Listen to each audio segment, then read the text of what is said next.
Bom, vamos retomar. A gente estava lidando com esse problema, né? B aberto.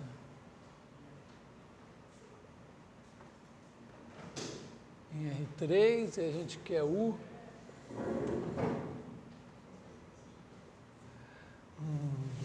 Contínua. E aí a gente quer Laplaciano de U igual a ρ em B.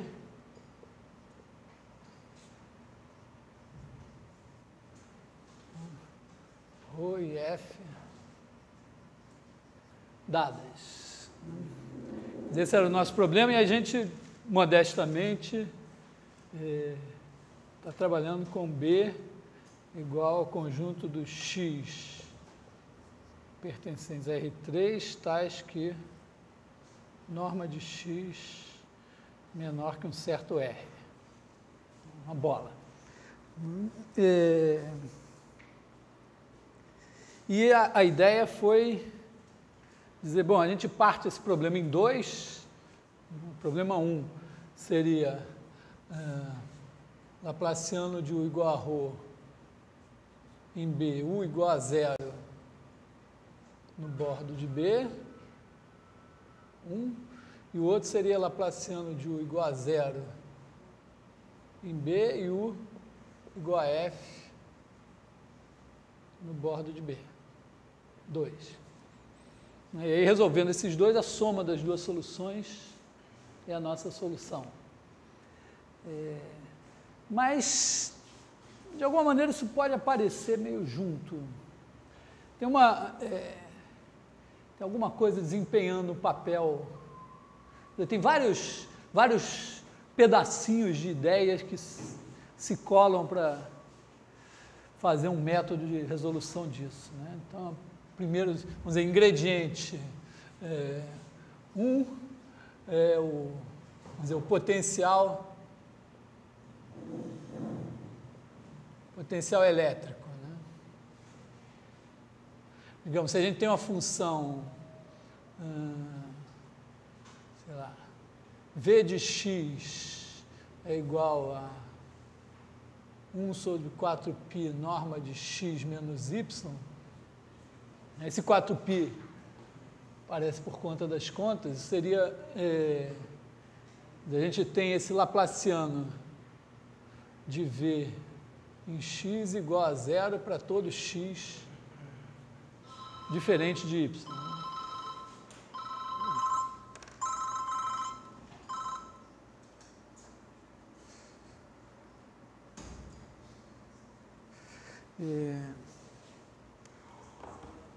Então, isso aqui é uma coisa que a gente sabe, mas esse Laplaciano aqui, no ponto, a gente tem aqui o ponto y, isso corresponde à ideia de botar uma carga concentrada no ponto y. A segunda é o círculo de Apolônio.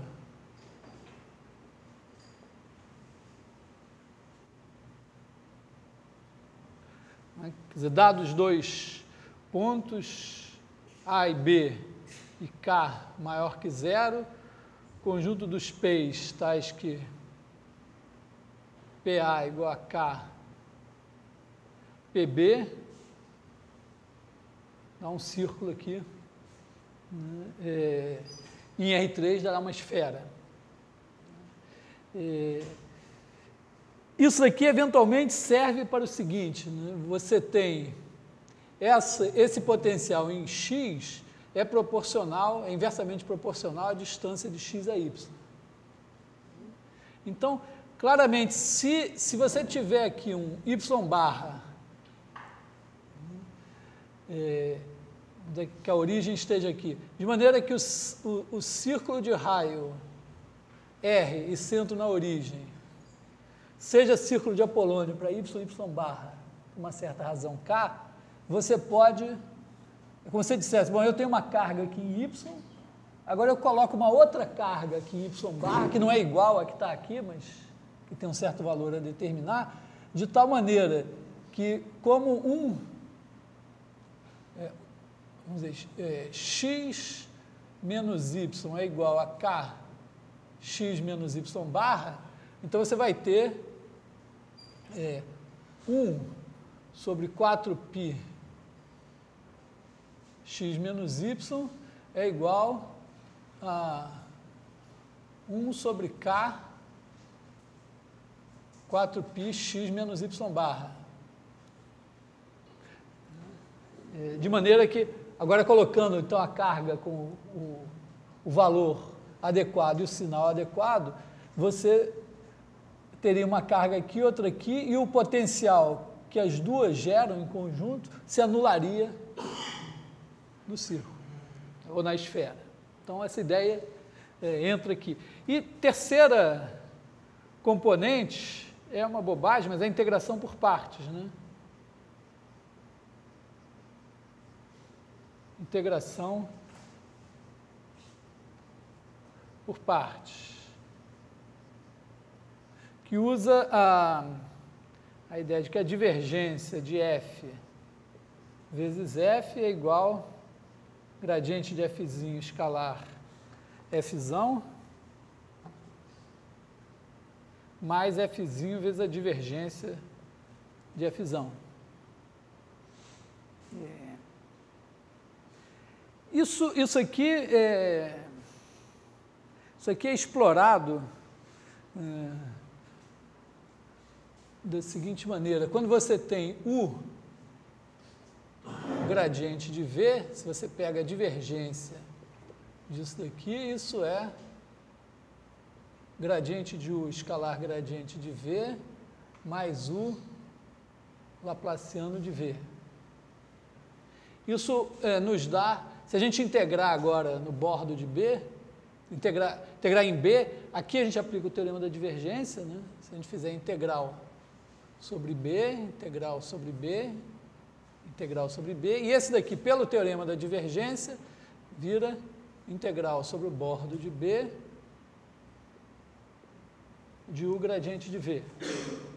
Isso pode ser usado de maneira esperta, por exemplo, se a gente tem, numa situação em que a gente tem U igual a zero no bordo, esse cara daqui desaparece. Ou se a gente sabe o valor de U no bordo.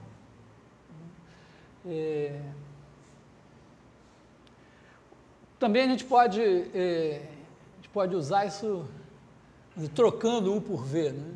A integral da divergência de V gradiente de U é igual a integral sobre B de gradiente de V escalar gradiente de U mais integral sobre B de V laplaciano de U. De maneira que se a gente fizer um menos o outro, fizer o de baixo menos o de cima, digamos, isso aqui vai dar menos integral sobre o bordo de B de V gradiente de U, igual, esses dois cancelam, integral sobre B de U laplaciano de V menos integral sobre B de V laplaciano de U.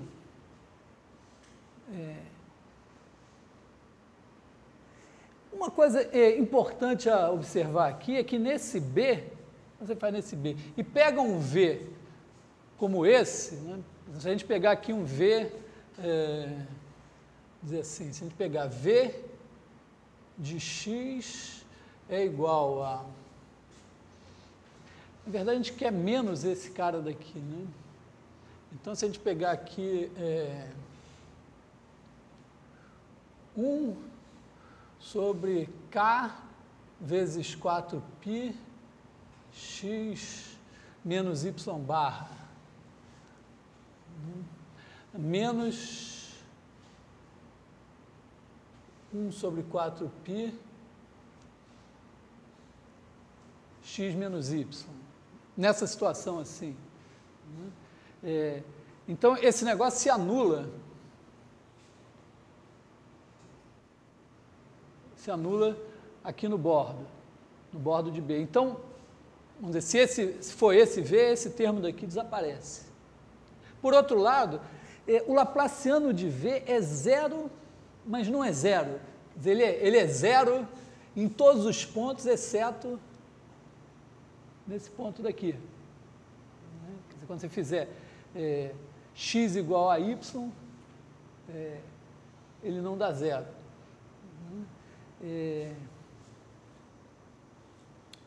Aliás, eu vou trocar. Por conta de... aqui tem uma certa dualidade. Vamos chamar aqui isso de g de xy.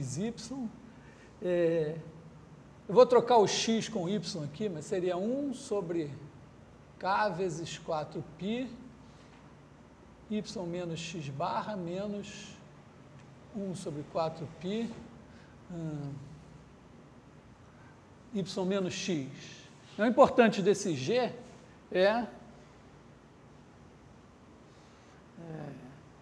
vamos dizer, está aqui o zero. Não está claro como é que funciona quando o x for o zero, né? Porque dado esse y aqui, o y barra existe desde que o y não seja a origem, o centro do círculo. Mas esse caso depois fica mais simples.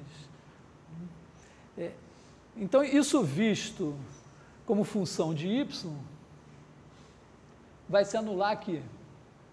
Só que o Laplaciano de g, essa parte daqui, o x barra está aqui fora.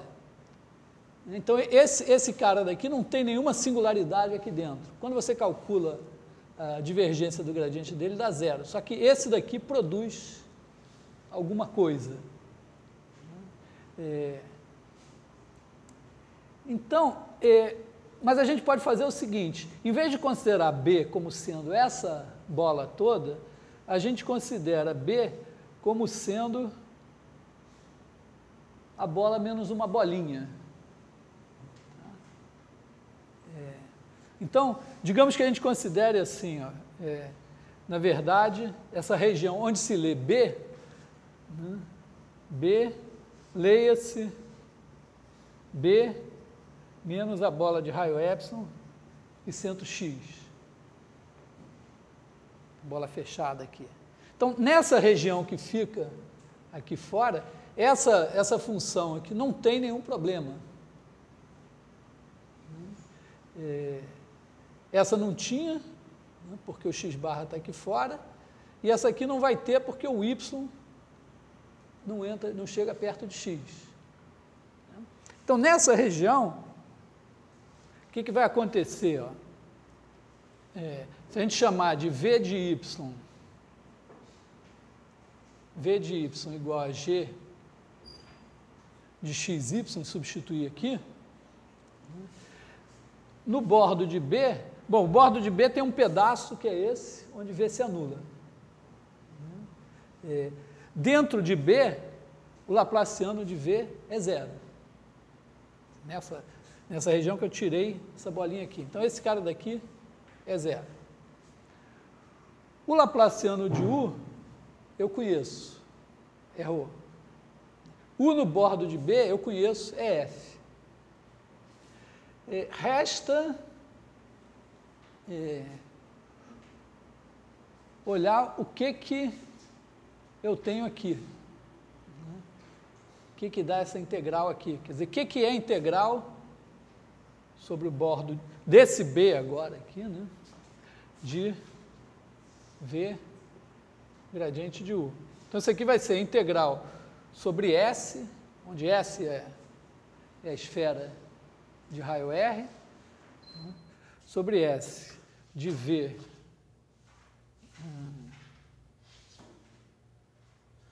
gradiente de U, menos a integral sobre S epsilon de V gradiente de U. Só que a minha V foi construída para valer zero aqui em S. Então, esse cara daqui também morreu.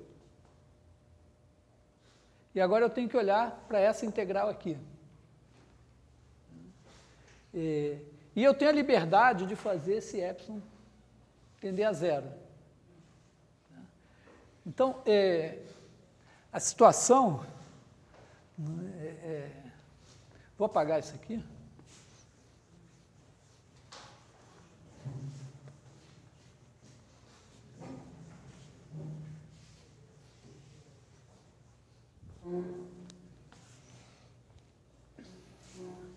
Então, se eu substituir essa história aqui, eu tenho a integral sobre S epsilon de V gradiente de U.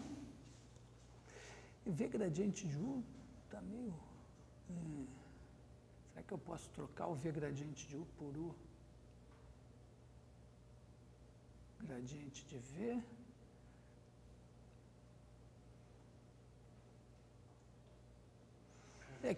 Aqui será... Não estou gostando assim de V gradiente de U, porque eu não tenho... Será que aqui eu posso trocar alguma coisa? Isso aqui também poderia ser revisto, né? Bom, deixa assim por enquanto. Tá. V gradiente de U. Esse cara saiu daqui. Passei para lá. Então, eu tenho integral sobre o bordo de V, sobre o bordo de B, de U gradiente de V, mais a integral sobre B de V laplaciano de U. Se essas coisas... Aqui também eu tenho um pedacinho, né? Quer dizer, aqui, esse cara daqui também pode ser... Vou escrever de novo aqui. Vou colocar integral sobre B de V laplaciano de U.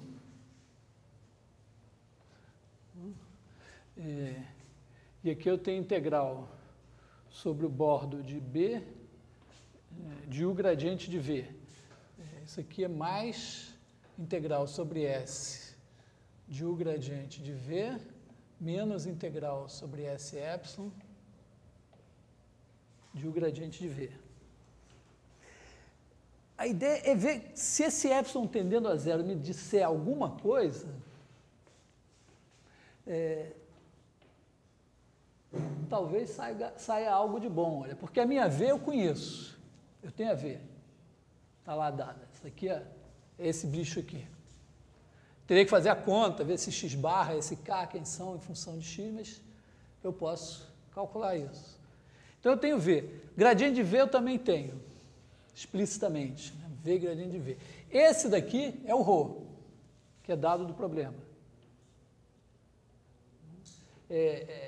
E esse daqui é o F, que é dado do problema. Se esses... Eu posso agora calcular isso para epsilon dado e tentar passar o limite quando o epsilon tende a zero.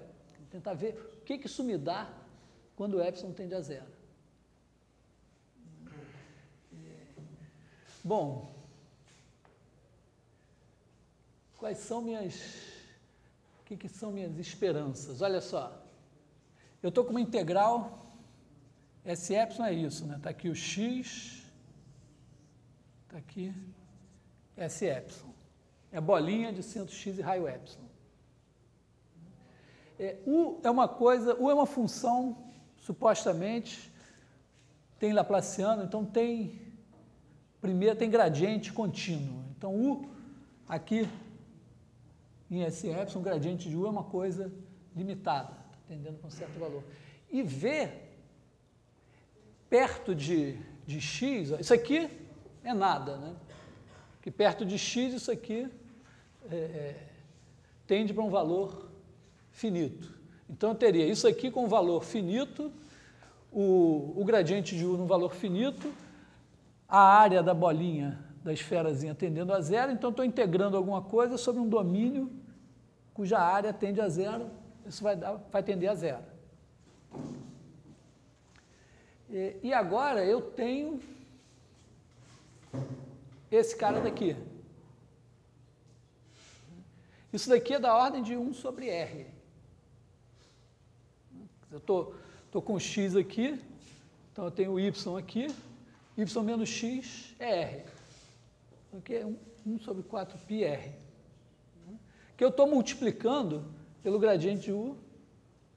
que é limitado. Então, eu tenho uma coisa limitada dividida por R, integrando sobre uma área que quer dizer, R, na verdade, aqui é epsilon, né? Então, eu tenho uma coisa que é da ordem de 1 sobre epsilon, integrando na esfera que tem área da ordem de epsilon ao quadrado. Então, isso vai ficar menor que alguma coisa vezes epsilon, aliás, dividido por epsilon, vezes epsilon ao quadrado, que é a área do negócio. Isso vai para zero. Isso aqui é integral sobre S epsilon de V gradiente de U. Isso aqui é menor ou igual que integral sobre S epsilon, norma de V, norma de gradiente de U.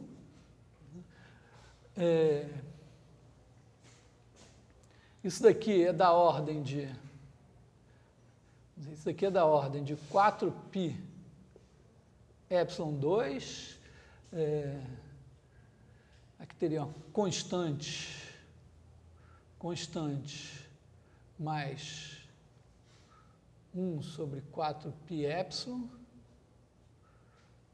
vezes outra constante, C1 e C2. Tá? Constante vindo daqui e 1 sobre 4π epsilon vindo daqui. E gradiente de U limitado.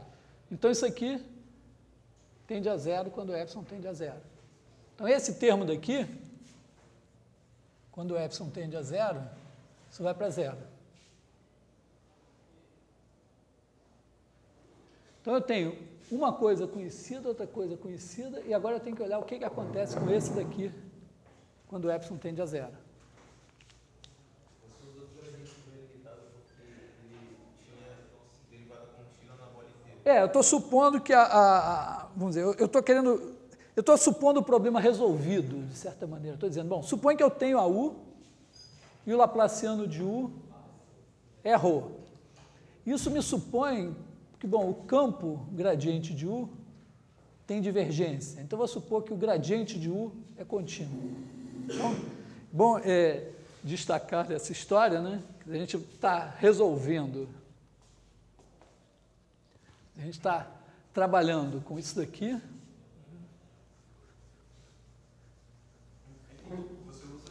Você pode deixar esse epsilon, porque você usa ele é contínuo fora de esse epsilon também, você fala que ele é limitado. Não, na verdade, estou trabalhando assim, ó, laplaciano de U igual a ρ em B. Então, eu vou indicar que isso vai significar para mim o seguinte, U é de classe C1. Laplaciano já é segunda derivada em princípio, mas, na verdade, é derivada exterior. Quer dizer, o laplaciano de U em x é o limite quando beta tende a x de 1 sobre o volume de beta, integral sobre o bordo de beta do gradiente de U. Então, nessa história, eu vou supor isso, que o gradiente é um campo contínuo. Eu não juro que U tenha segunda derivada. Vou exigir que o gradiente seja contínuo e que esse limite daqui exista. Tá? Então, com o gradiente, com U sendo de classe C1, eu garanto essa limitação do gradiente aqui, nessa bolinha. Tá? Essa é a ideia. Bom, então agora vejamos o que acontece aqui, né? Em S epsilon. O que é o gradiente de V?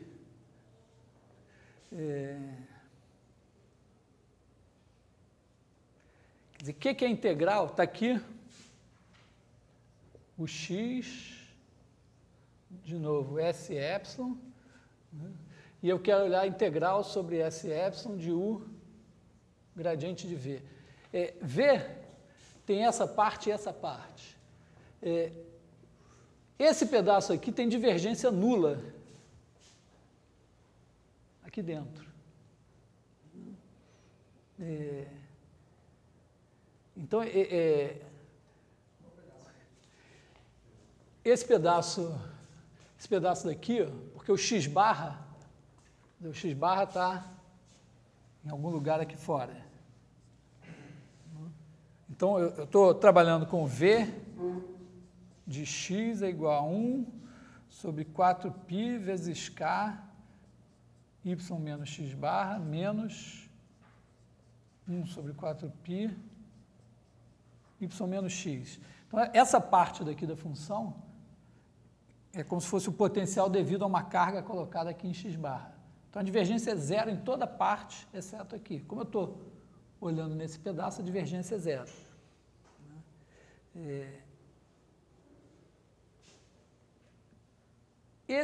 Agora, esse daqui não. Então, eu estou com uma suspeita, assim, que quando eu olhar para a integral, para essa integral daqui, perto de Sε, seria mais ou menos o seguinte, né? U é como se fosse U de x. Quer dizer, com ε pequeno, todos os pontos aqui, U de qualquer y é próximo de U de x. O gradiente de V não, né? Porque o gradiente de V, ele não é contínuo aqui. Então, ele tem coisas saindo para todos os lados. Mas seria como se fosse U de x vezes o gradiente de V. Mas essa parte daqui, o fluxo do gradiente de V, dessa parte do gradiente de V através dessa esfera é zero. Então, a minha impressão é que, bom, quando eu faço essa integral, a parte de cá vai para zero. E a parte de cá é a parte que eu tenho que me preocupar. Sendo que é mais ou menos como se eu pensasse assim, ó, isso aqui, vamos dizer assim, grosseiramente, isso seria como integral sobre Sε de U de x vezes 1 sobre 4 kπ y menos x barra dsy mais a integral sobre Sε de U de x menos, né?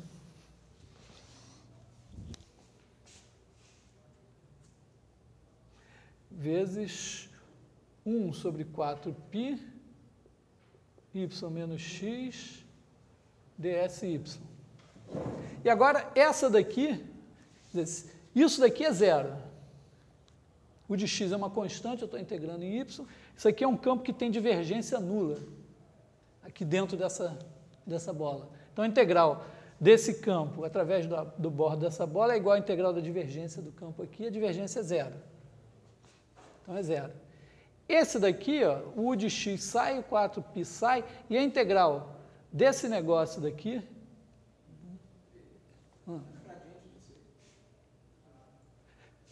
Assim, o gradiente disso, desculpe. Gradiente disso daqui e o gradiente disso daqui. Justamente, esse gradiente aqui que tem divergência nula. Tá? E esse gradiente daqui, bom, mas isso aqui é o campo elétrico, o campo gravitacional, eu sei calcular. O gradiente desse cara, como eu concentro em x, ele é assim, ou positivo ou negativo. 1 sobre 4π e tal. Ele aponta para dentro. O gradiente desse cara daqui aponta para dentro, mas tem um sinal menos, então aponta para fora. E essa integral dá 4π. Dividido por 4π dá 1, sobra o U de x. Então, isso aqui é o U de x. Se isso der certo, daqui vai sair U de x. Então, eu teria U de x, né? Isso resultaria na seguinte fórmula. U de x igual a integral sobre B. Agora, o B, passando ao limite aqui, teria que olhar esse limite aqui, na verdade, né, seria integral sobre B menos a integral sobre Bε de V laplaciano de U. Entre aspas, assim, porque... Mas, na verdade, essa integral sobre B existe. Por quê? Porque a minha V é da ordem de 1 sobre... A descontinuidade da V é da ordem de 1 sobre R. E eu estou integrando em R3. A gente já já observou que quando você faz a integral perto de zero, você faz uma bolinha, está aqui zero, faz uma bolinha perto de zero, de raio R, raio Rzão. Integral sobre BR de 1 sobre R elevado a alfa, enquanto alfa for menor do que 3, essa integral é finita. Então aqui a gente está exatamente com uma situação assim, né? Isso aqui é 1 sobre R e eu estou integrando na bolinha de... É 1 sobre F, estou integrando na bolinha de raio epsilon. Laplaciano de U, eu estou supondo que é ρ. Então vou supor também que a minha ρ, essa ρ contínua. Não ter também... Estou supondo mais do que precisa, mas a ρ contínua está tudo bem.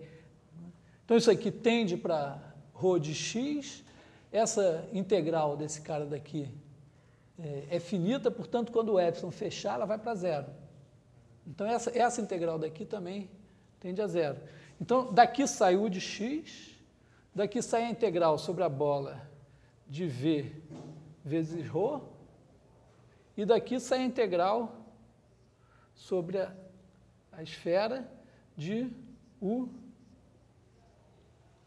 gradiente de v, mas u é f. Então, isso está me dizendo o seguinte, se eu pegar essa função aqui, ela me dá já diretamente a solução em função do valor de u, do Laplaciano de u na bola e do valor de u na casca.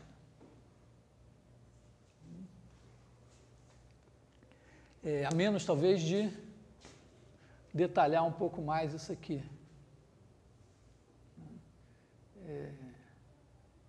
Bom, mas isso aqui não é muito, acho que não é muito complicado, né? Mais chato é fazer as contas depois.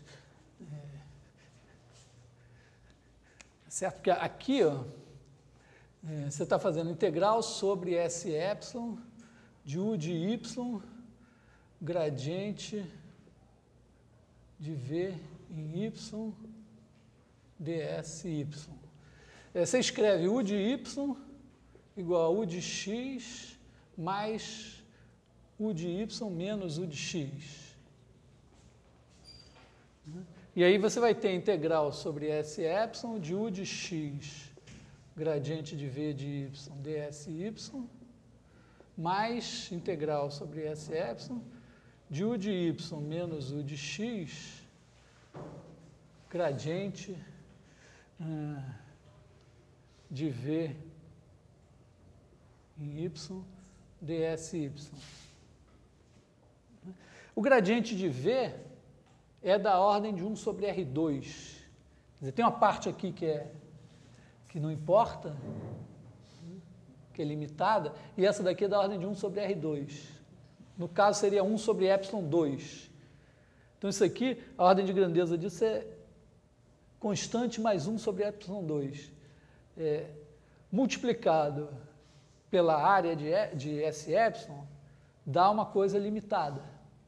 E esse aqui tende a zero. Então, isso aqui tende a zero. E isso daqui é o que a gente tinha lá. Bom, mesma coisa vai se fazer aqui, né? Aliás, é aqui que eu estou. Esse daqui não tinha problema, né?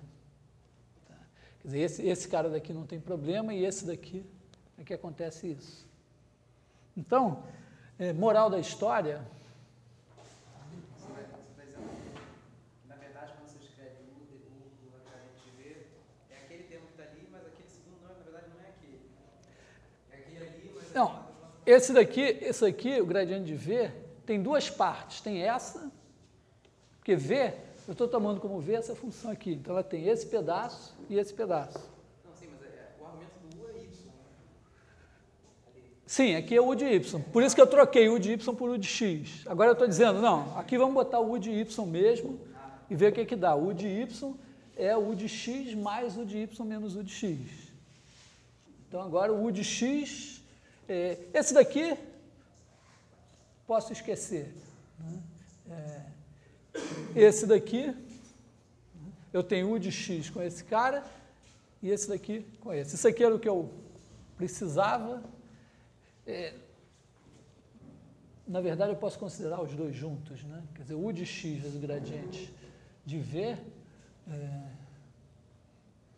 me dá U de x vezes essa parte que dá zero, U de x vezes essa que dá o que eu quero, e aqui o gradiente de V, se eu tomar esse V inteiro, ele é limitado por uma constante mais uma constante sobre ε2.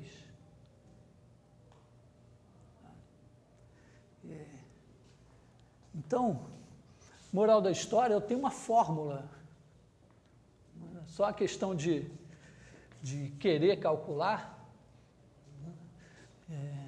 Eu estou fazendo assim, na verdade, de trás para frente. Né? Eu estou supondo que a minha U tem Laplaciano igual a ρ, que ela vale f no bordo. Estou usando essa função esperta que apareceu aqui para chegar à conclusão que nessas condições U será dada dessa maneira. Então, na verdade, o que a gente acaba de rascunhar é a prova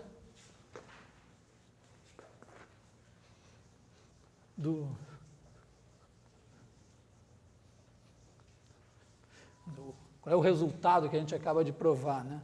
Supõe que U de B barra em R é C1, vamos dizer, C0 em B barra, C1 em B, que Laplaciano de U igual a ρ contínuo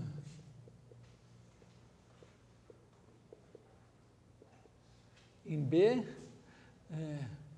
U igual a F em S igual a bordo de B. Foi só isso, né? E que G de xy é igual a 1 sobre 4kπ y menos x barra menos 1 sobre 4π y menos x para...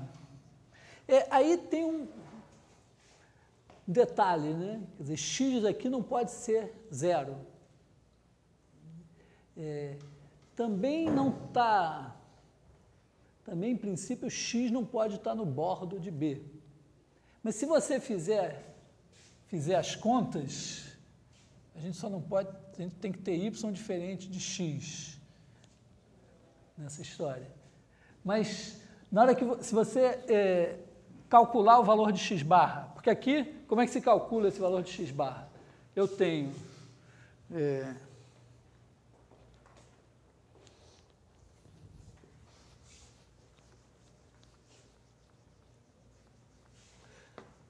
Como é que a gente calcula o x barra? A gente calcula, a gente tem aqui o zero, está aqui o x, está aqui a bolota de raio R, aí a gente procura o x barra aqui, de maneira que essa esfera seja esfera de Apolônio para x e x barra. Então a gente calcula ao mesmo tempo o x barra e o k. A gente vai ter que ter aqui, o que eu escrevi? Y menos x igual a k y menos x barra. Para todo y, aqui é S.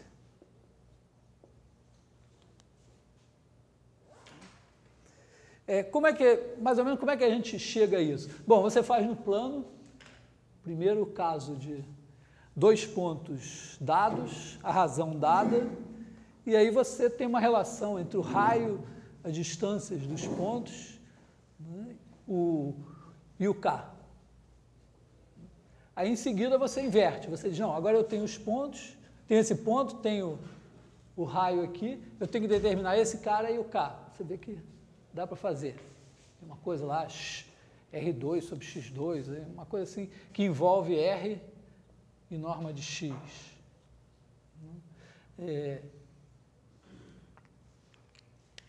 Então você tira tira efetivamente a expressão do K em função de x, a expressão do x barra em função de x, substitui aqui. E claro que essa conta toda que vai ser feita aqui é feita com a restrição de que x não está no bordo e que x não é zero. Aí na hora que você substitui aqui a expressão que você obtém, você chega a uma expressão que você pode substituir x igual a zero e pode substituir x no bordo. Uma conta, eu até anotei ela aí. Bom, aparece no texto também, faz a conta. Então você obtém essa g. E aí a história, né, moral da história é que a gente tem u de x é igual a integral sobre b de g de xy, ρ de y, dv y, mais a integral sobre s de escrever aqui, u gradiente y, quer dizer, u de y, que é f, né? Vou já escrever aqui f de y, gradiente y de g de xy, dsy.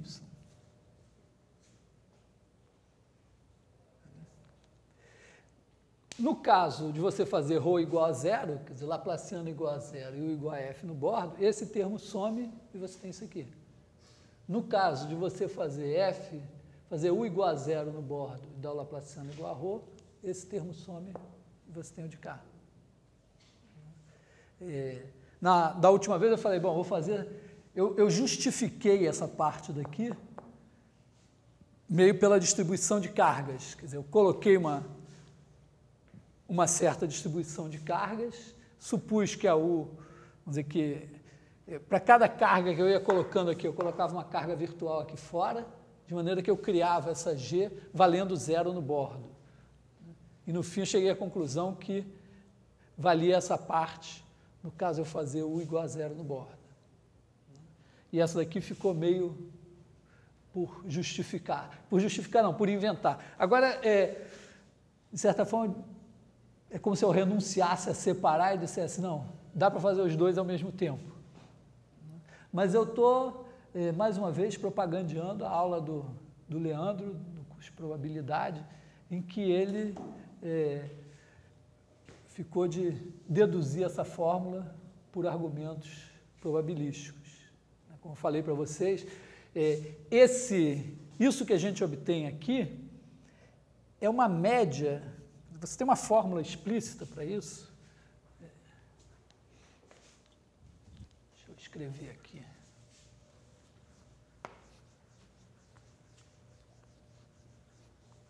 Acho que eu tenho ela anotada. Vou tirar ela do bolso. Será que eu anotei? Não anotei. Anotei sim. Tem aqui. Dá o seguinte,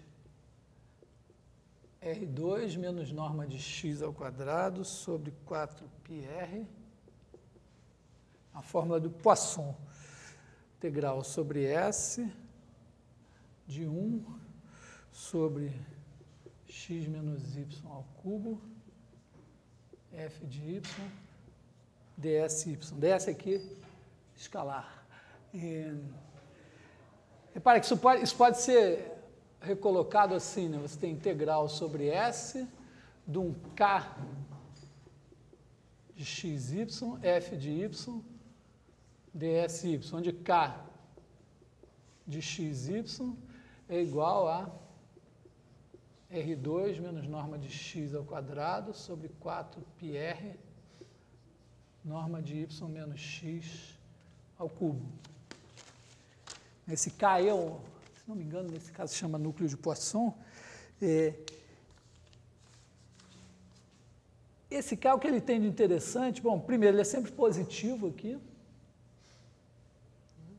E a integral dele sobre S dá 1. Quer dizer, K de xy maior ou igual a zero para todo y, pertencente a S, porque a norma de x é menor do que R, e integral sobre S de K de xy dsy é igual a 1. Ele é uma densidade de probabilidade. Quer dizer, isso aqui está dizendo que em cada x, o valor, vamos dizer, se você der o valor de f aqui, supuser que o laplaciano é nulo, aqui dentro, então o valor de u em cada x é uma média dos valores de f aqui, ponderada por essa densidade aqui, que aponta, o que acontece? Claramente, né, quando você pega um x aqui perto do bordo, os pontos do bordo que estão próximos de x têm um peso mais alto. Então, você tem uma certa distribuição. Essa densidade de probabilidade, ela tem uma cara engraçada.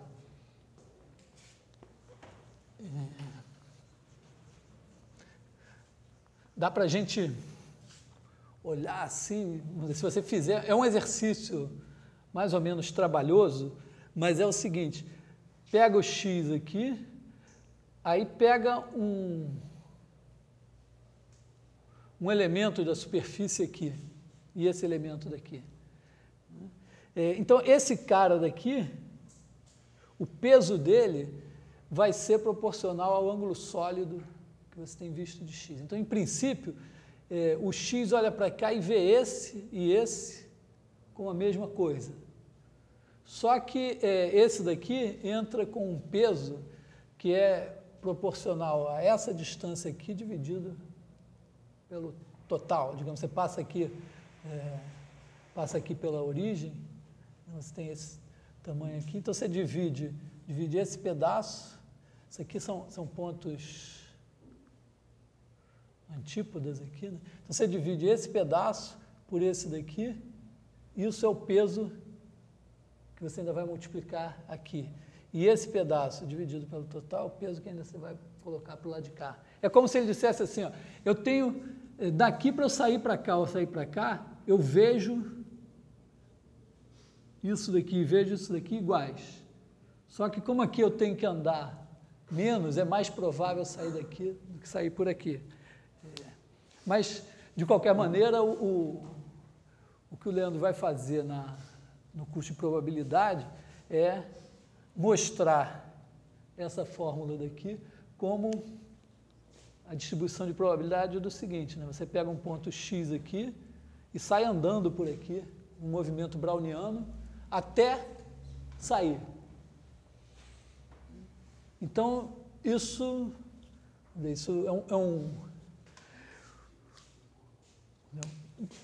gera uma distribuição de probabilidade que seria, para cada pedacinho da esfera aqui, a probabilidade a medida, né, correspondente a esse pedacinho, seria a probabilidade de você saindo daqui em movimento aleatório e acabar atravessando a fronteira por esse conjunto.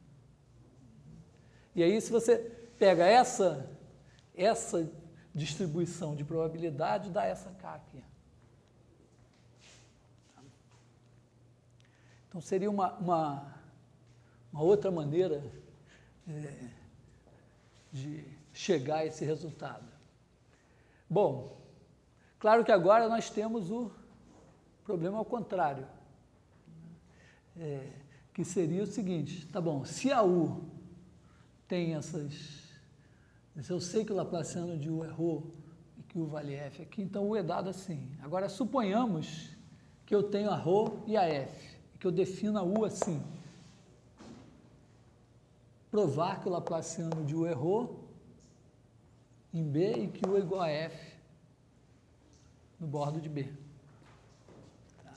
Essa é a parte, vamos dizer, mais difícil, que eu não vou fazer, vou deixar para vocês como exercício. Mas, de qualquer maneira, podia falar como Descartes. O Descartes encerra o livro dele de geometria dizendo que ele fez algumas coisas, que outras coisas ele não fez porque ele não quer tirar ao leitor o maior prazer, que é fazer as coisas por si mesmo. Então, aqui também... Mas eu diria que não, porque uma coisa é você olhar para essa fórmula e querer demonstrar assim do nada. Aqui a gente tem pelo menos um caminho de como se chegou a essa fórmula. A gente tem duas linhas aqui para fazer essa história. A primeira é mostrar que esse cara daqui, essa parte daqui, corresponde exatamente... Agora que a gente tem a construção toda, a ideia é a seguinte: se você pegar esse pedaço, o 1 de x igual a integral sobre b de g de xy, ρ de y, dv y, obviamente a gente espera o quê? Laplaciano de u igual a ρ em b e u igual a zero em S. U igual a zero em S é por construção, porque essa G, fixado x para todo y em S, essa G vai valer zero. Então, não é que eu não tenha feito nada até agora. Eu construí a G de maneira que tem que estar evidente para a gente. Depois que a gente... eu não vou fazer isso, mas depois que você fizer as contas e organizar isso aqui, você perde um pouco a noção de que essa G vale zero no bordo. Mas se você sabe como ela foi construída, se ela já valia zero desde o começo, você só manipulou, ela continua valendo zero. Então, esse pedaço aqui é tranquilo. A parte de mostrar que o Laplaciano de U é igual a ρ, eu fiz na aula passada, mostrando, você faz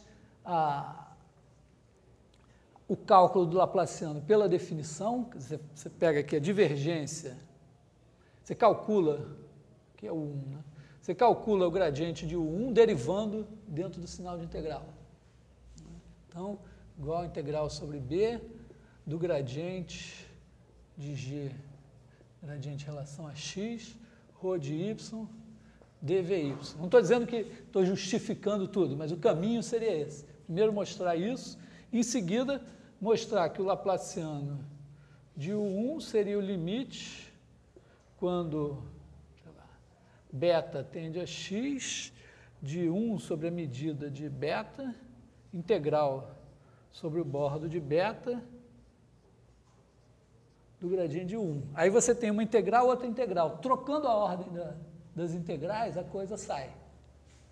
Então, o que você tem que fazer, bom, primeiro, provar que você pode derivar dentro do sinal de integral aqui, e segundo, provar que pode mudar a ordem das integrações. De certa forma, seria imoral não poder trocar a ordem das integrações pelo seguinte, o modelo físico que a gente tem para esse problema é dizer, bom, eu tenho uma distribuição de cargas. E por conta de ter uma distribuição de cargas, a gente tem aqui uma integral, distribuição contínua de cargas. Mas, moralmente, assim, para o tipo de física que a gente tem na cabeça, essa distribuição uniforme de cargas não existe. Existe um número grande de cargazinhas. Então, essa integral, na verdade, seria uma soma, mas uma soma finita. Então, a ordem, trocar a integral com o somatório sempre pode. Então, moralmente, essa troca da ordem tem que dar certo. Seria esquisito não dar certo. Então, isso é esse pedaço. Agora, essa parte de cá, né, que corresponde agora a você pegar o 2,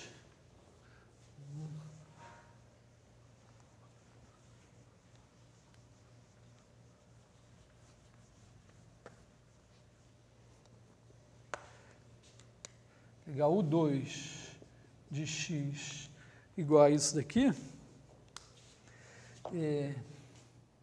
bom, a parte difícil da coisa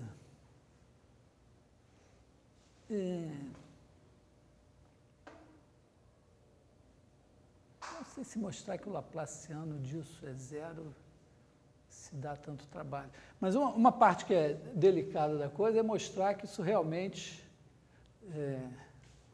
quando você pega um ponto de S, isso vai dar F.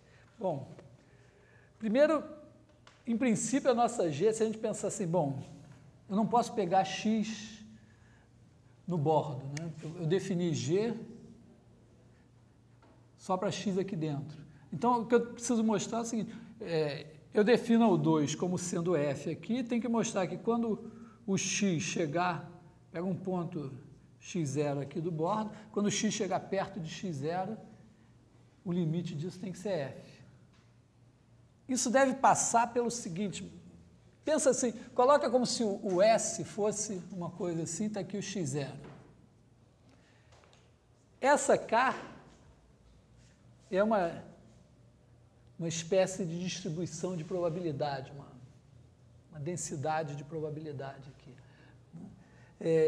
O que provavelmente tem que acontecer quando o x chega perto do x0 é que essa densidade de probabilidade faz uma coisa assim, né? Vai fechando no x0, de maneira que quando você faz a média dos valores, os valores que estão aqui perto de x0 são os que pesam mais. Então aqui você teria os valores de F perto de x0 pesando muito, os outros pesando pouco, esses que estão perto de x0, o valor de F é perto de F de x0, isso vai dar certo. Então, mais ou menos como estratégia da demonstração, seria isso. Tá? Assim, agora, minha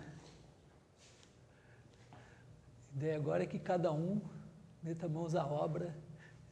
Claro que a primeira coisa é dominar bem essas ferramentas que aparecem aqui.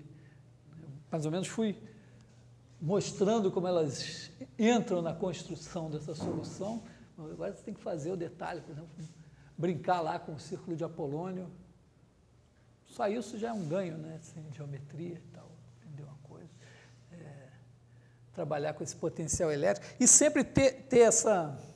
Tem sempre essa brincadeira, né? Você tem aqui a carga colocada num ponto, você tem uma superfície que envolve o ponto. Então, o campo gerado por essa carga, ele tem divergência nula em todos os pontos, mas ele não está definido aqui. Então, você bota uma bolinha aqui assim, e agora, entre essas duas superfícies, você tem uma região onde a divergência é zero. Então, o fluxo do campo através do bordo dessa região é igual à integral da divergência aqui, que é zero. Ora, o fluxo através do bordo dessa região é o fluxo por aqui menos o fluxo por aqui. Então, o fluxo aqui é igual ao fluxo aqui. Isso também é uma ideia, assim, básica. Vai reaparecer em funções de variável complexa. Tá? Então, acho que eu vou...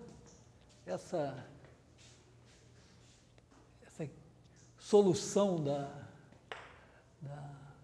dessa equação, vou deixar assim, e o resto eu vou deixar por conta de cada um ter o prazer de fazer suas próprias contas e demonstrações. Os lugares onde você encontra isso feito, vamos dizer, tem o Gilbert Trudinger,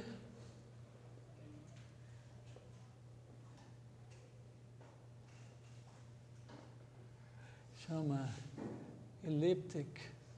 acho que é Elliptic Partial Differential Equations.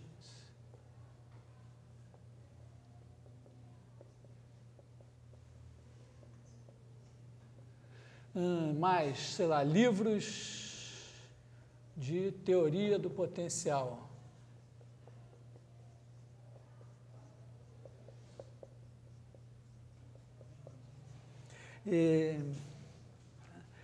O Gilbert Trudinger, aliás, vocês não vão encontrar isso assim, porque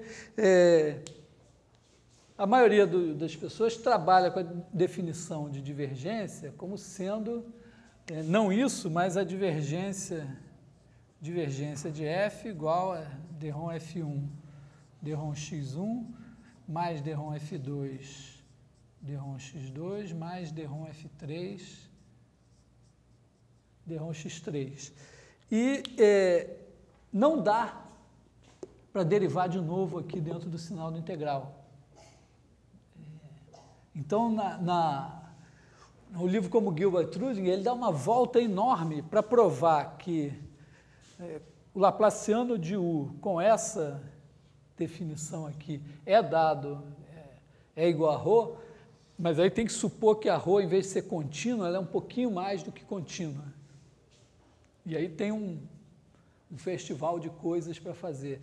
Eu acho mais legal realmente usar essa definição, dizer, bom, com essa definição a gente pode supor que ρ é só contínuo, que dá bonitinho. Tá? Mas se vocês quiserem o U de classe C2, então olha lá no Gilbert-Rudin, que dá um certo trabalho. Bom, livros de teoria potencial, livros de física fazem essas coisas.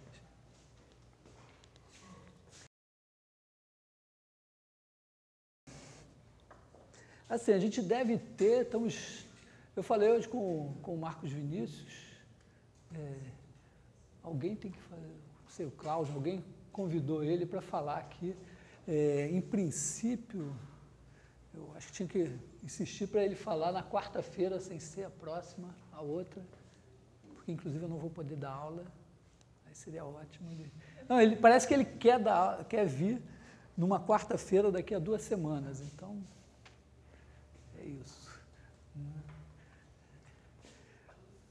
Seria quarta-feira da semana que vem. Bom, podemos ir na direção de outras coisas, talvez falar de mecânica dos fluidos ou de sistemas hamiltonianos. O que falamos primeiro? Sistemas hamiltonianos, mecânica dos fluidos. Eu vou começar, talvez, a falar um pouco de mecânica dos fluidos.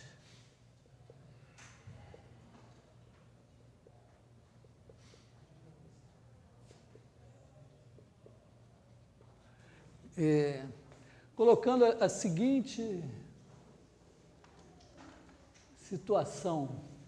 Vamos pensar primeiro assim, de maneira bem rasteira, tudo lindo. A gente vai se colocar em R3, então a gente tem R3 para ser onde as partículas andam, nós temos um fluido em R3 e tem a variável tempo.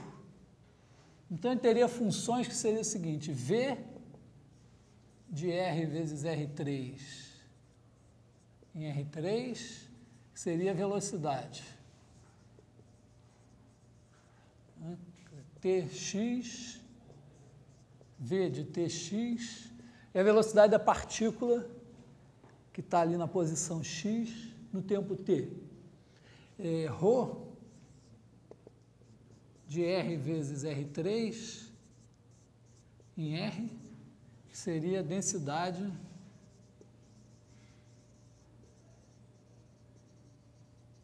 de massa, né? Também a cada Tx associa ρ de Tx. A rigor, esse R3 aqui poderia ser um ômega contido em R3. Essa velocidade, digamos que a gente vai supor que ela é de classe C1 ou C2 ou alguma coisa, sei lá. Quando a gente precisar de derivada, vamos supor que tem. Tá? Temos, aliás, acho que provavelmente muitos de vocês são filhos únicos ou quase isso. Né? Um dia eu estava conversando com um colega, na minha geração a gente tinha vários irmãos, então ele estava falando que, pois é, a gente sabia com um olhar de relance o tamanho do bife que cabia a gente na hora do jantar.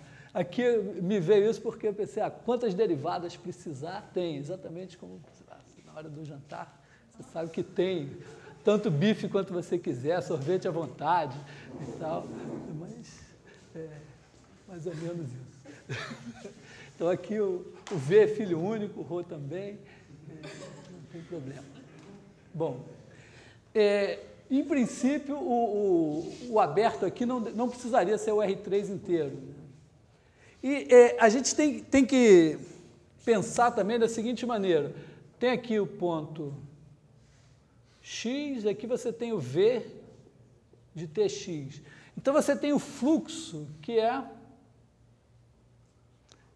a trajetória que esse cara vai seguir, né? Aqui, isso é uma equação diferencial que não é autônoma, né? Então a gente pode colocar assim a solução,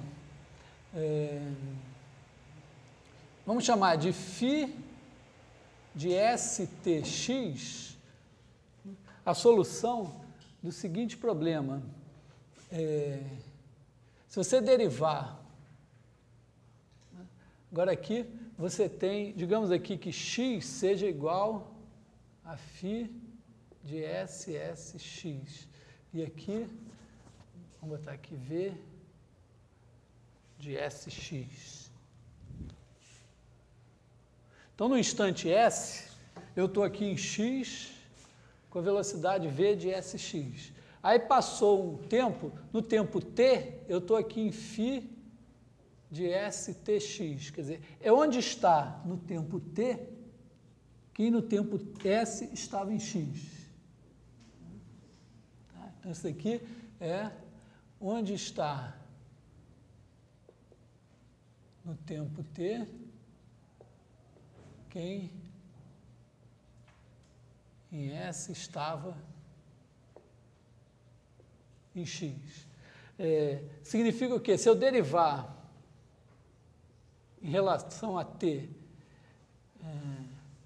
φ de S tx, aqui esse cara tem que estar com a velocidade v de t φ de STX. Então, essa trajetória aqui, isso aqui tem que ser v de t φ de STX.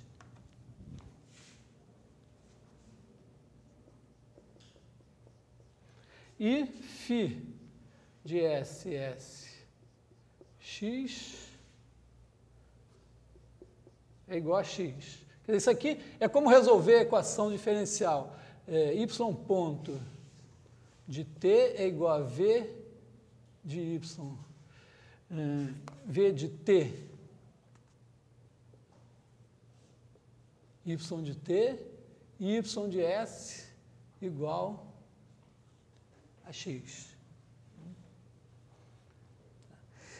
Então, aqui assim, supondo que V de classe C1, você tem existência e unicidade dessa solução por um tempo que não é, em princípio, infinito. Você poderia começar aqui e essa solução existir durante um certo tempo. Ou porque esse aberto não é o R3 inteiro e você chegou na borda do lago e bateu lá de cabeça, acabou a trajetória, ou porque em tempo finito, sei lá, bom, seria isso, você chegar em tempo finito lá na borda do lago. Tá? Ou então o lago é infinito, mas você andou tão rápido que chegou lá no infinito em tempo finito também. Alguma coisa assim pode estar acontecendo. Mas eu vou fazer de conta que essas soluções existem para todo o tempo, de qualquer maneira, para os tempos aqui envolvidos. Bom, então vamos colocar isso, deixar isso aqui, né? Φ de, vou botar assim, R vezes R3, entre aspas, em R3, né? Satisfazendo φ de SSX igual a x e d dt φ de STX igual a v de t φ de STX. É claro também, né, que se você saiu daqui no tempo S, chegou aqui no tempo t, agora se você sair daqui, isso também pode ser notado assim, isso aqui também é notado, vou botar assim, STX, φ de STX, também notado assim, φ ST de x. Bom, se você estava aqui no tempo S, chegou aqui no tempo T, agora se você, sei lá, se você, vamos pensar assim, saiu daqui no tempo R, chegou aqui no tempo S e aqui no tempo T, então se aqui é X, esse cara aqui é φ RS de X. Aqui é φ RT de X. Mas também poderia ser o seguinte, você sair daqui no tempo S e chegar aqui no tempo T, né? Então, poderia ser também φ ST de φ RS de X. A existência e unicidade de soluções deve dar isso, né? Isso aqui deve ser um exercício de colocar as duas equações diferenciais e mostrar que essas duas são soluções da mesma equação diferencial. Então, a gente deve ter isso, né? Φ de STX igual a φ R TX igual a φ ST de φ RS de X.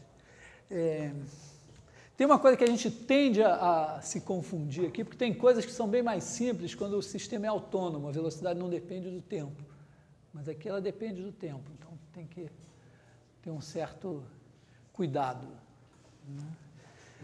Bom,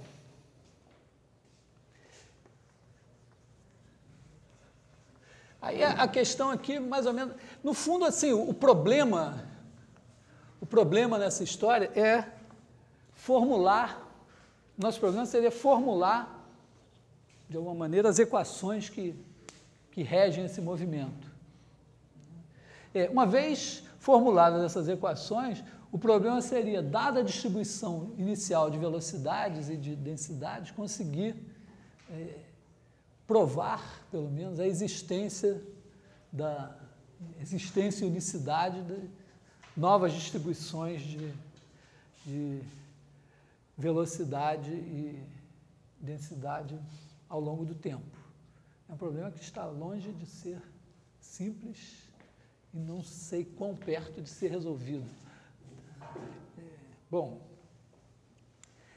essencialmente, que coisas a gente pode fazer? Bom, a primeira coisa, talvez, é pegar um pedacinho, uma bolotinha aqui, sei lá, B0, né, e deixar ela andar ao longo desse fluxo. Então, aqui, digamos aqui, você teria... Digamos que aqui no tempo 0 você está nessa bolotinha, no tempo t você vem parar aqui. Então, tem coisas que a gente pode meio que pensar. Por exemplo, o que acontece com a massa, com a variação da massa? Aqui assim. Então, questões, como varia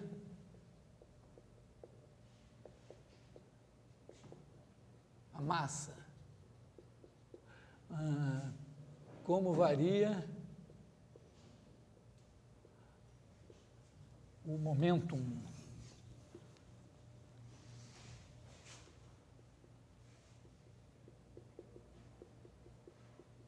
A quantidade de movimento. Por exemplo, no caso da quantidade de movimento, tem uma questão seguinte: esse cara está se movendo aqui, quais são as forças envolvidas aqui? Tem uma parte das forças, pensando assim no caso simples, teria o peso do próprio corpo, que seriam forças internas. Então, por exemplo, você pega a aceleração da gravidade, integra aqui vezes a densidade do corpo, né? Em cada pontinho aqui você tem um pedacinho dV, aí você tem ρ, dV é a massa, vezes G, né? Integra esse negócio daqui, você tem a força da gravidade aqui. E tem as forças devidas ao resto do corpo aqui, a pressão. Isso é, vamos dizer, a maneira mais simples de pensar é dizer, bom, tem o bicho aqui, em cada pedacinho aqui, o resto do corpo exerce uma força na direção normal.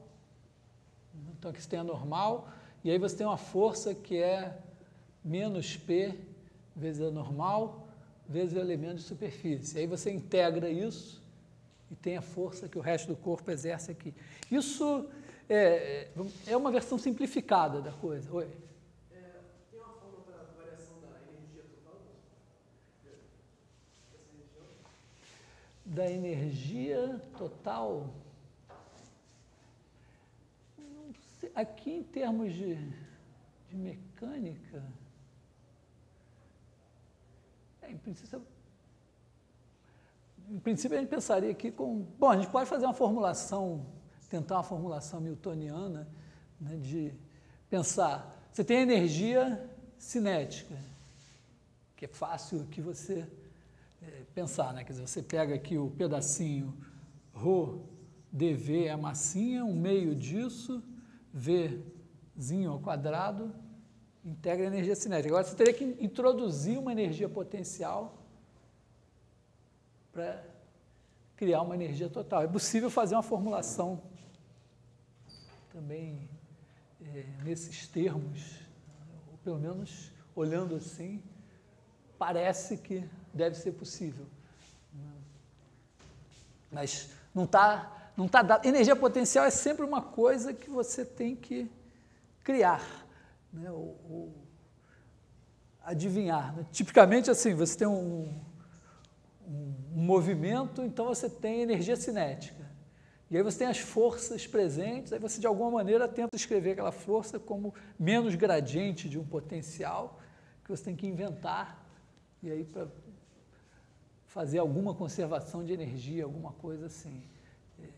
De qualquer maneira, vamos dizer, teria esperança de fazer uma coisa com essa conservação de energia, nesse caso, de você ter pressão aqui. Porque o caso mais geral um pouco seria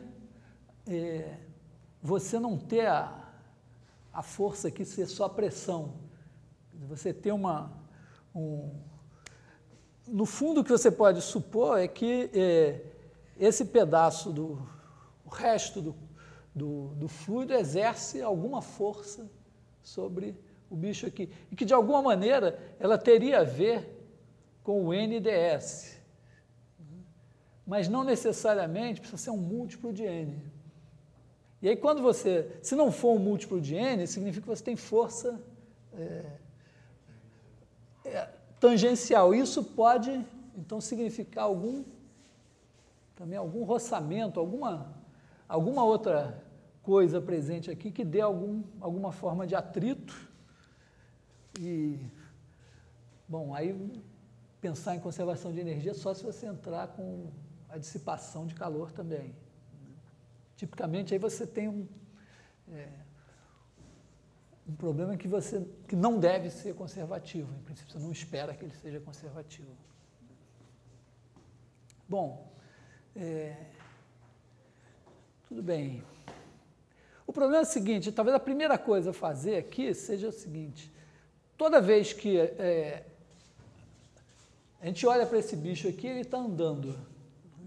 Então, massa, quantidade de movimento, qualquer coisa que você calcula aqui vai ter uma integral sobre essa região que varia com o tempo. Tipicamente, você vai ter sempre alguma coisa assim, né? Vou apagar essas coisas que eu fui escrevendo aqui.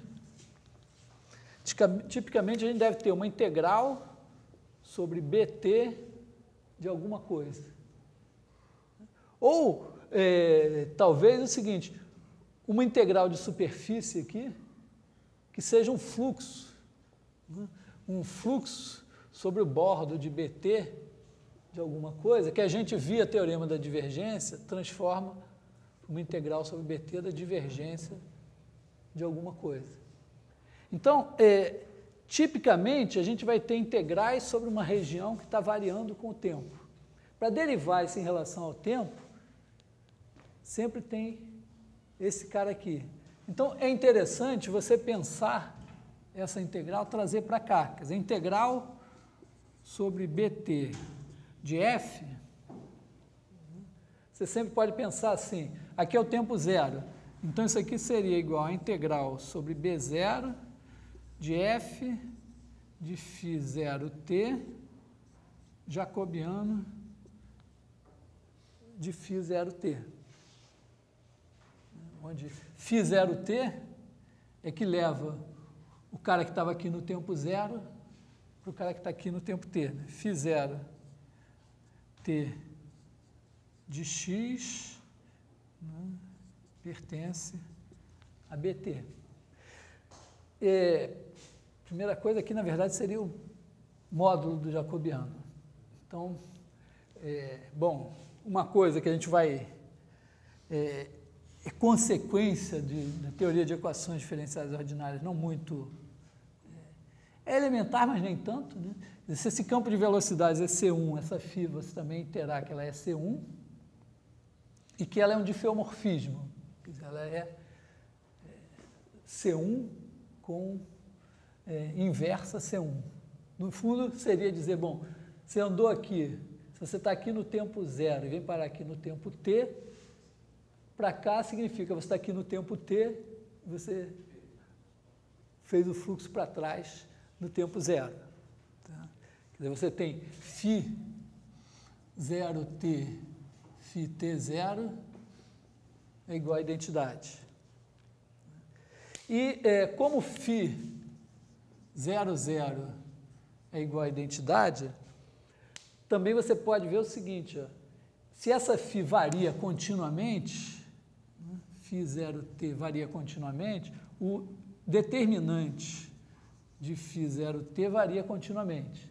Ele começa como determinante da identidade, que é 1. Se ele varia continuamente, e esse determinante não se anula, porque essa coisa sempre tem inversa, então, se ele começa positivo, ele não pode ficar negativo nunca, porque senão ele se anularia. Então, esse sinal do jacobiano aqui é positivo. Isso é muito importante nessa história, porque na hora que você precisa derivar, se você tivesse um módulo aqui, seria extremamente chato. Então, você pode trabalhar com esse jacobiano aqui.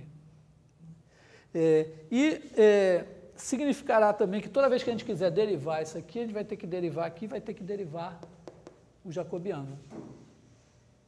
Então, talvez a primeira coisa a fazer seja derivar o jacobiano.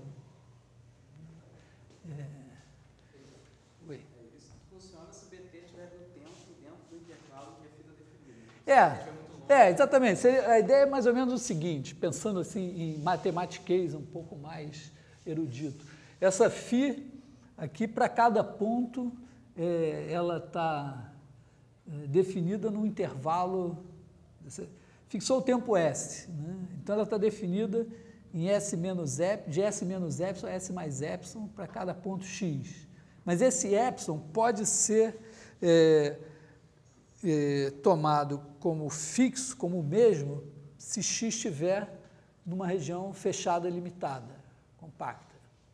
Então você pega um B0 aqui, que é uma região fechada limitada, aí você sabe que todo mundo, que o fluxo aqui, todo mundo aqui tem o direito de andar do tempo zero até o tempo epsilon. Até o tempo epsilon não aconteceu nada.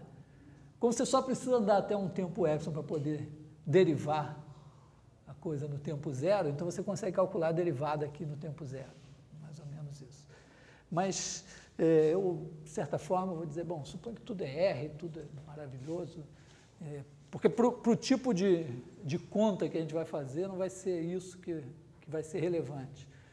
Quer dizer, a questão aqui, então, repetindo, toda vez que a gente calcular alguma coisa aqui no instante t, a gente vai estar calculando uma integral sobre bt, que a gente vai transformar via mudança de variáveis numa integral em B0. E aí vai aparecer o jacobiano de φ0t aqui. Então, a gente precisa, de alguma maneira, derivar esse jacobiano, pelo menos, sei lá, no tempo t igual a zero.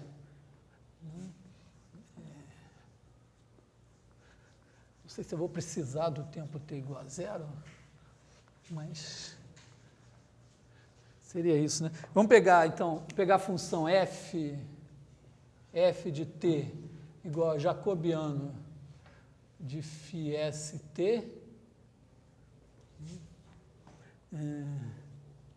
de x, e vamos ver quem é f' de t. Talvez a melhor coisa seja pensar assim, né? Quer dizer, fixado um t, essa φ é uma transformação de R3 em R3. O jacobiano dela é um determinante, né? O jacobiano de φ st é igual ao determinante de dρ dx1 de φ st, dρ dx2 de φ st, dρ dx3 de φ st. E tentar, como a gente vai derivar isso em relação a t, a gente deriva como um produto. Quer dizer, ddt do jacobiano de φ st vai ser o determinante da segunda derivada dρt, dρx1 de φ st, dρ dx2 φ st, mais o determinante de dρx1 φ st, dρ2, dρt, dρx2 φ st, dρ dρx3 φ st, mais o determinante dρ dρx1 φ st,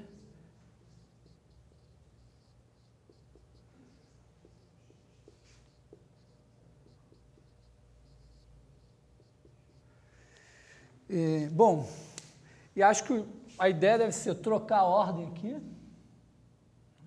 Então, eu tenho a derivada em relação a t de φ st dada por v. E aí tem a derivada em relação a x1. Então, isso aqui vai dar o determinante da derivada em relação a x1 de v de t φ st de x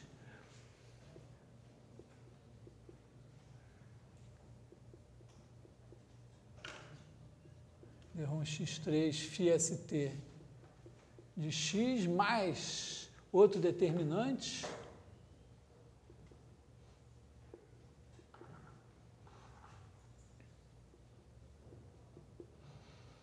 aqui de novo dρ x2 v de t φ st de x,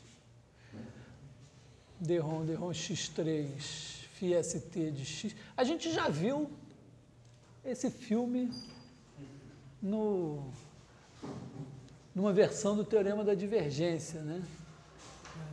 Mais determinante dρ x1 φ st de x, dρ x2 φ st de x, dρ x3 de v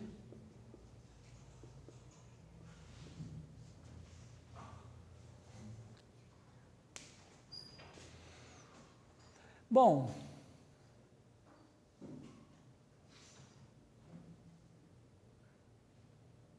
pelo menos se a gente fizer t igual a s,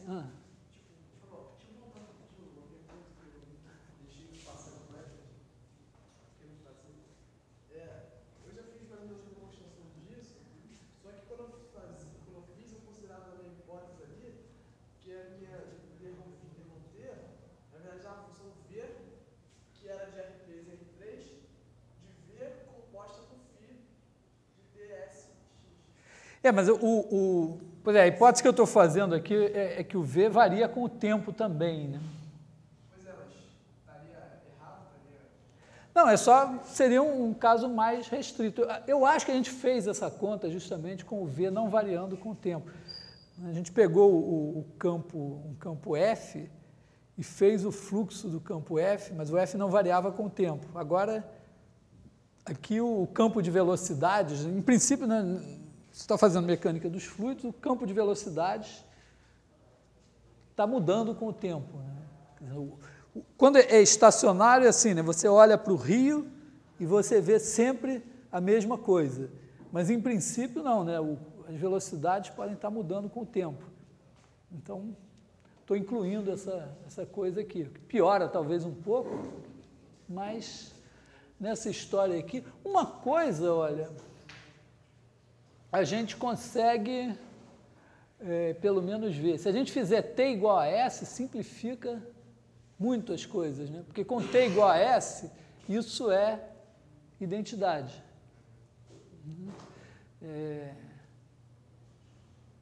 Então, com T igual a S,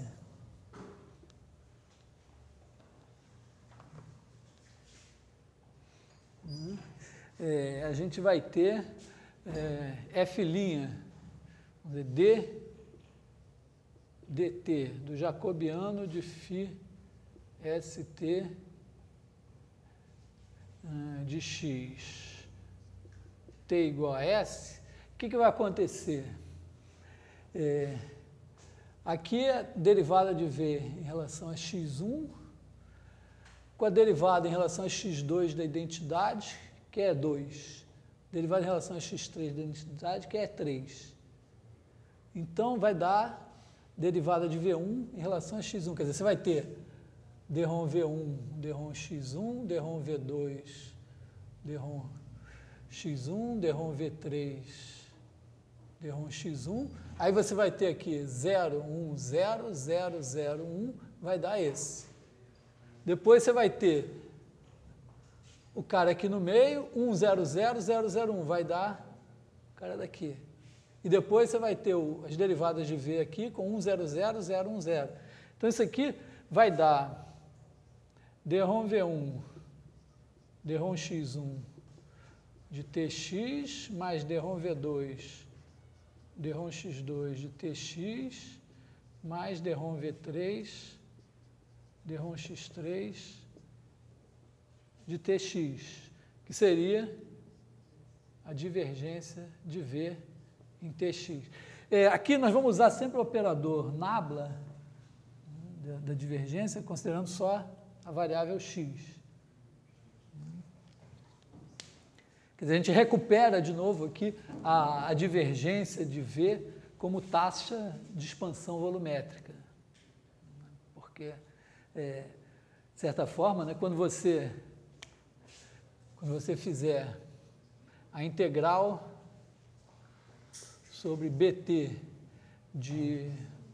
Aliás, aqui, ó, integral de BT de 1, como é que isso está variando no tempo t? Você pode fazer, vamos dizer, no tempo s, digamos. Isso aqui vai ser igual a integral bs de jacobiano φ st. Hã?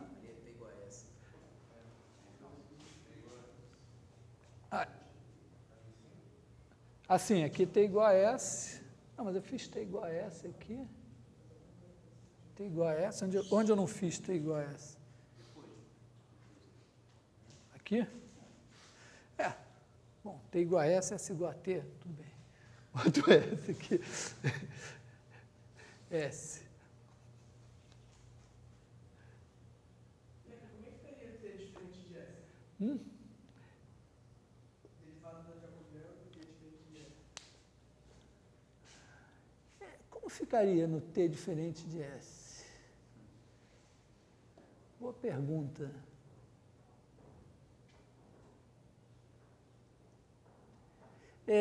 Isso aqui está nos dizendo que essa integral é igual é igual a isso, né? Isso aqui chamaria de V de T.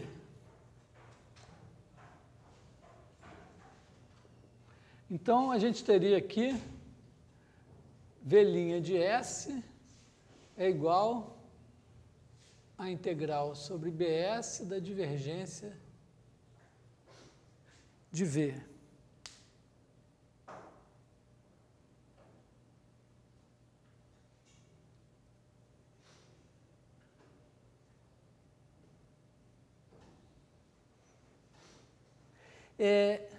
Digamos que eu olhasse isso isso aqui é no tempo S. Digamos que eu olhasse a partir do tempo S0. Vou trazer para cá.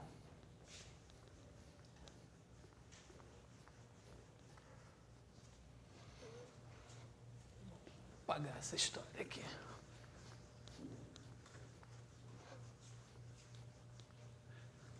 Quer dizer, a gente pegou e concluiu que F' de S é igual a divergência de V em Sx. Então, digamos que a gente fixa S0 e a gente considera V de T é igual a integral sobre BT de 1, onde BT é igual a φ de S0T de B0.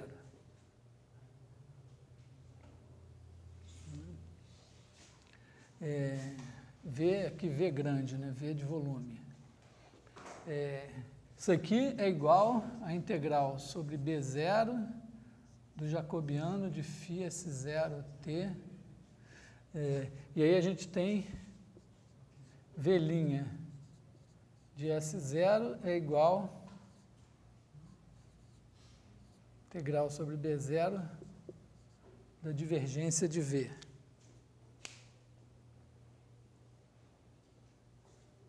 Se fosse no tempo, se fosse derivar em relação a T, no tempo S, digamos, a integral sobre BT de 1 seria o seguinte, você tem aqui o tempo S0, aí tem aqui o tempo S,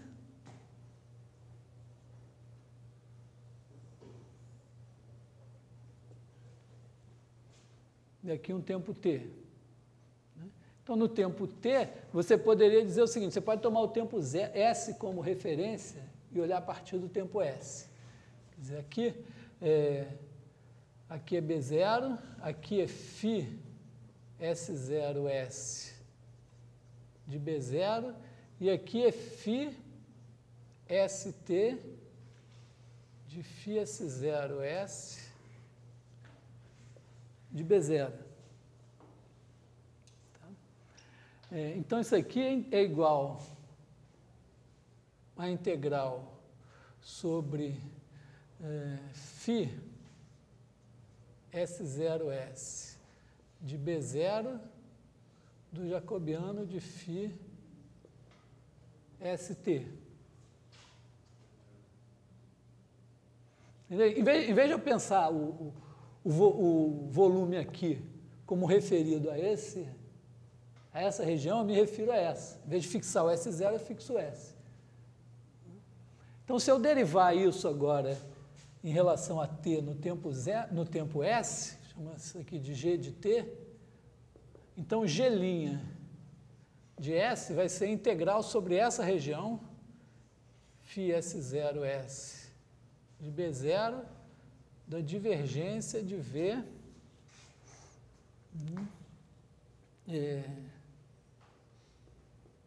em Tx dx.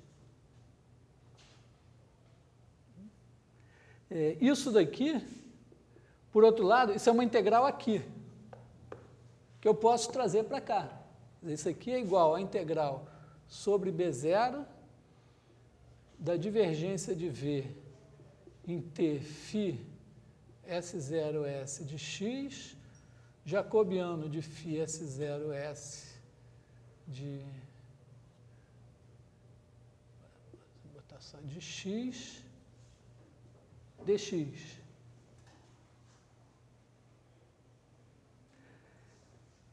Isso aqui é G' de S, mas essa G de T é igual a essa F de T, né?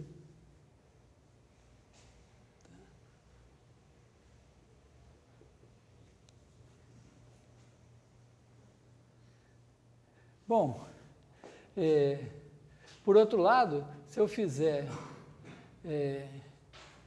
aliás, F de T não, V de T, né? V de T aqui, tá? Porque V de T é integral no tempo T.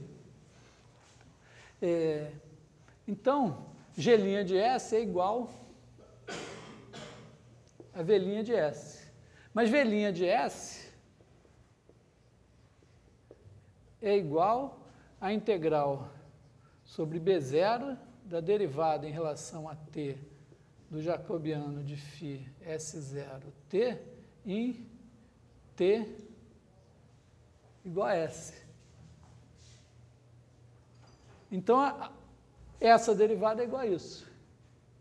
Porque essa integral, isso aqui vale para todo B0, se essas coisas são de classe C0, no fim, o que eu estou integrando. Né? Então, eu posso dizer que a derivada em relação a T do jacobiano de φ S0T em T igual a S vai ser igual a divergência de V, a que faltou é S, né? G' de S, aqui era S.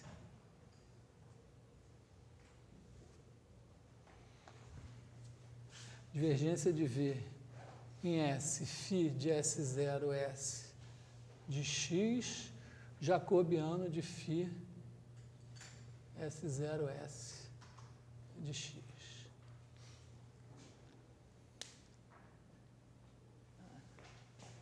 Então, a derivada, aliás, aqui faltou, T igual a S.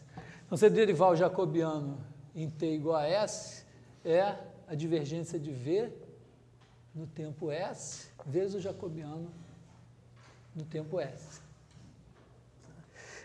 Bom, isso vai ser ferramenta básica agora para todas essas contas que a gente eventualmente vai fazer. Né? Se não for trabalhar com massa, então você está integrando na região que se move com o tempo.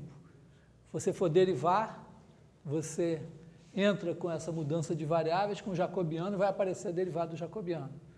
Se for quantidade de movimento, também é uma integral sobre uma região que muda com o tempo. Mesma coisa. Então, sempre essa fórmula daqui, né, ou a outra mais simples, vai aparecer nessa história. Bom, acho que por hoje não vou continuar na mecânica dos fluidos, mas a gente retoma já com essa... Acho que essa é a conta mais chata que tem na dedução das equações na mecânica dos fluidos, é derivar esse bicho aí. Depois que a gente deriva, sai usando ele. Então, por hoje, ficamos aqui.